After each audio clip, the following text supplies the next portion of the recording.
In the top 10 most impossible games I've ever played, I think I've found the king of the hill.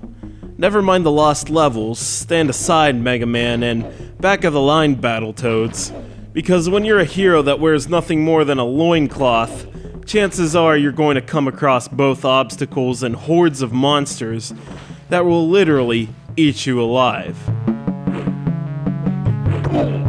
This is Shadow of the Beast 2, developed by Psygnosis, or Psygnosis, or Psygnosis, and published by Electronic Arts.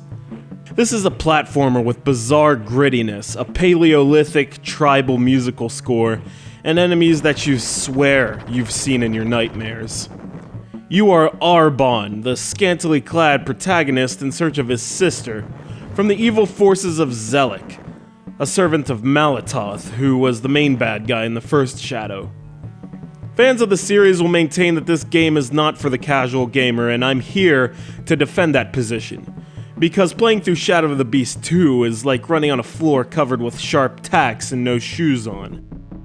There are points in the game where you'll be absolutely overwhelmed with enemies, from hordes of bats, spear-toting natives, not to mention giants with huge wingspans, and the same ball-on-chain weapon. Fighting those guys is like trying to box a pterodactyl.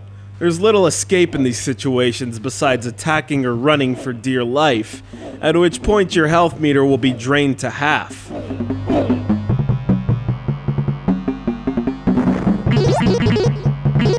You'll find out quickly that once you're dead, well, that's the end of it. No extra lives, no checkpoints, no continues. This is as hardcore as platformers get. That doesn't even count the puzzles you must solve, some of them which you get one chance with, and if you fail, you'll be punished by entrapment, unable to get out of the chasm you put yourself into in order to simply start the puzzle.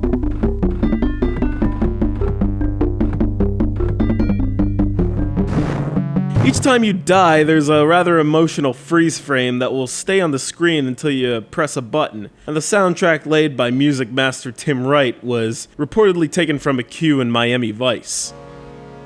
The key to advancing through this unique and difficult adventure is to simply accept the fact that you're going to fail constantly. Failure in a game that is as arduous as Shadow of the Beast 2 is about as important as success.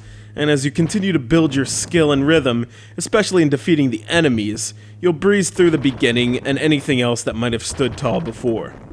This does not make anything ahead of it easier, however, so be strong.